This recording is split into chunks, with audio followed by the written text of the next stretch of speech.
Duas vezes campeão da Copa do Nordeste, tentando esquecer o que foi um pouco a temporada de 2022, veja como o Ceará chega ao Regional de 2023.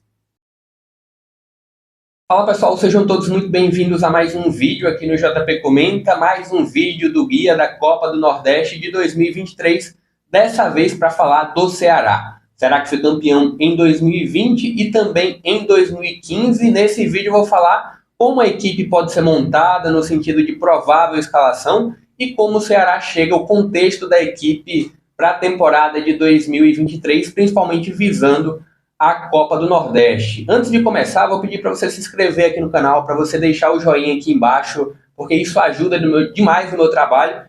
Também ativar o sino de notificações, porque isso também ajuda, e também sempre que eu soltar um novo conteúdo você vai estar sendo notificado. Eu já fiz alguns vídeos, falando sobre esse guia, falando de outras equipes que estão garantidas na fase de grupos. Falei do Vitória, do CSA, do CRB, do Fortaleza também, do Bahia e outras equipes que você vai também estar recebendo, mas hoje falar do Ceará. Um Ceará que, primeiro, contextualizando, uma equipe que foi rebaixada da primeira para a segunda divisão do futebol nacional depois de algumas temporadas na elite do futebol brasileiro, e aí tem esse baque, claro, isso causa um grande dano ao clube, um dano financeiro e um dano que impacta diretamente, obviamente, no elenco. Vários jogadores, peças importantes, terminaram saindo do grupo. E no Paraíba, por exemplo, foi um jogador que terminou saindo nessa janela de transferência. Outros jogadores saíram até para o rival, o João Ricardo e o lateral esquerdo Bruno Pacheco também foram embora. Matheus Peixoto sai da equipe também, assim como o atacante Zé Roberto. E outras peças também deixaram aí o Ceará, mas algumas outras chegaram.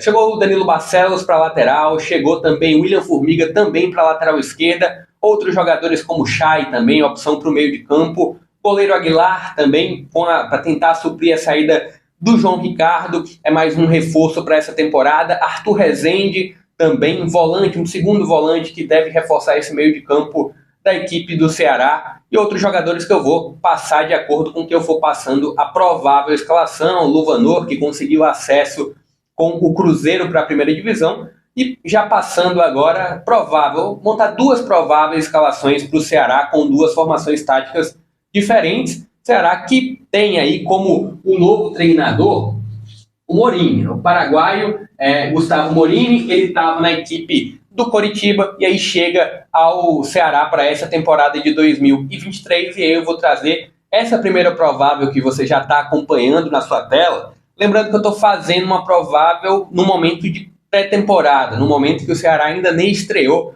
Claro, você pode estar acompanhando no momento que já ultrapassou a estreia do Ceará na temporada, mas eu estou gravando em um momento que o Ceará nem estreou ainda. Então fiz algumas possíveis formações, essa primeira num 4-3-3, e aí com o Aguilar ou Richard. Lembrando, algum desses jogadores pode sair da equipe no decorrer aí dessa pré-temporada, mas no gol Aguilar ou Richard. Na lateral direita fica uma condição do Michel Macedo ou do Igor. O Igor, que chegou a ser emprestado para o CSA, não acho que vai ser um cara que vai jogar tanto. A tendência é o Michel Macedo ser o lateral. Na zaga, Luiz Otávio como um zagueiro ali, principalmente do lado direito, e o Thiago Panhossat, que já teve passagem pela equipe do Ceará antes de ir para o futebol japonês e agora retorna para o futebol brasileiro, chegando ao Ceará. Ele pode brigar um pouco com o Gabriel Lacerda na zaga. São três jogadores aí, na minha visão, que têm preferência por essa dupla de zaga, por essas duas posições na zaga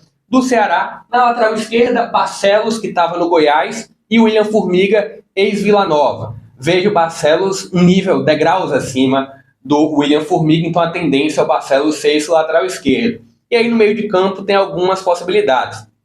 Chega o Kaique, jogador que teve passagens pelo Ituano, principalmente nas últimas temporadas, um volante de fato. Ele pode brigar com o Richard. Vejo uma condição dos dois brigando pela posição. Experiente Richard, que já está algumas temporadas no Ceará. Outra posição de volante, o segundo volante no caso, eu vejo uma preferência para o Arthur Rezende.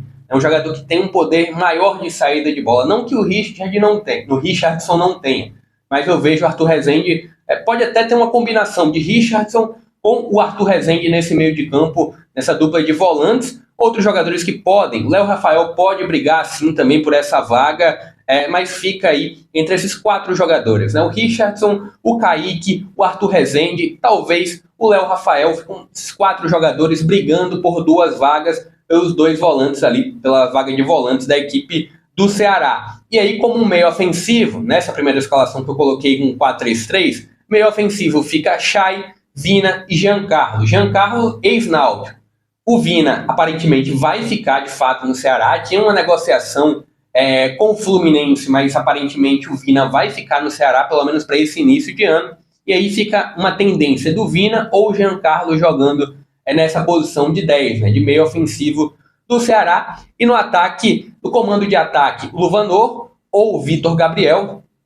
Vitor Gabriel, ex-Juventude, a tendência é o Luvanor ganhar mais oportunidade, ganhar preferência em jogos com mais poder de decisão, então o Luvanor deve ser o 9 da equipe do Ceará. No ataque, e os atacantes de lado, eu vejo que o Janderson e o Eric podem ganhar muitas oportunidades, né? Mas o Janderson atua muito do lado direito, assim como o Eric. Então, vamos ver como vai ficar essa configuração, mas os 2 atacantes de lado, na minha visão, que tem maior poder de iniciar a partida, um é o Janderson, né, que estava no Atlético Goianiense, fez boas participações, o outro é o Eric, jogador que teve a temporada passada já na equipe do Ceará, ele que veio do Náutico, mas são 2 bons atacantes, 2 atacantes que têm velocidade, que têm qualidade no drible e também na finalização. Leandro Carvalho retorna, mas fisicamente não vejo um jogador que vai entregar tanto assim, apesar de ser um jogador muito querido pela torcida do Ceará, mas é uma opção, já está regularizado inclusive. É essa a minha primeira provável.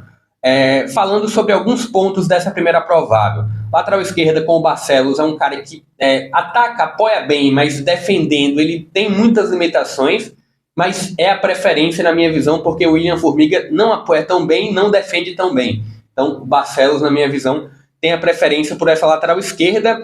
Na zaga, aposto muito no Thiago Panhussá e o Luiz Otávio, como os 2 que têm a preferência para iniciar.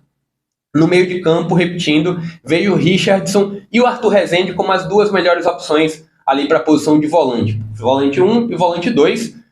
E nessa configuração de 3 jogadores no meio de campo, vejo o Vina com um grande potencial de iniciar. E aí eu trago uma segunda provável, que já está na sua tela agora, com um meio de campo com 4 jogadores, né? Tira um dos caras do ataque e coloca no meio de campo, porque aí com esse meio de campo segue, na minha visão, com o Arthur Rezende e o Richardson. Claro, tendo a possibilidade do próprio Kaique entrar como um dos volantes, mas um meio de campo principalmente avançado, né, os meias ofensivos, com o Giancarlo e o próprio Vina, os 2 podendo atuar lado a lado, fortaleceria um pouco mais o poder de criação do Ceará. E no ataque você manteria o Luvanor e colocaria ou o Janderson ou o Eric, né? Acho que seria uma boa formação, seria também algo interessante para esse Ceará. A linha defensiva segue aí com essas opções que eu mantive na primeira provável. Então é essa aí um pouco do meu pensamento de como pode jogar o Ceará. Vejo um Ceará que, apesar do baque, apesar do rebaixamento, tem uma grande possibilidade de, num processo de resposta à torcida, num processo de reformulação. Apesar dessa reformulação, eu acredito que o Ceará pode chegar muito longe. É claro que a gente vê um Fortaleza muito estruturado, vê outras equipes que estão na Série B, como o próprio CRB, com alguma possibilidade também de chegar longe, o próprio Bahia também, que retorna à Série A, mas está ainda formulando o grupo. É uma Copa do Nordeste muito complicada, mas apesar dessa situação, desse contexto de queda do Ceará, vejo o Ceará podendo chegar longe no Regional de 2023. Pedir para você se inscrever aqui no canal mais uma vez, tem outros vídeos repetindo, você pode acompanhar o guia completo, ainda tá para sair outras equipes da Copa do Nordeste, mas novamente, se inscreve aqui no canal, ativa o sino de notificações, deixa o joinha aqui embaixo, porque isso ajuda demais no meu trabalho. Eu vou ficando por aqui, até a próxima.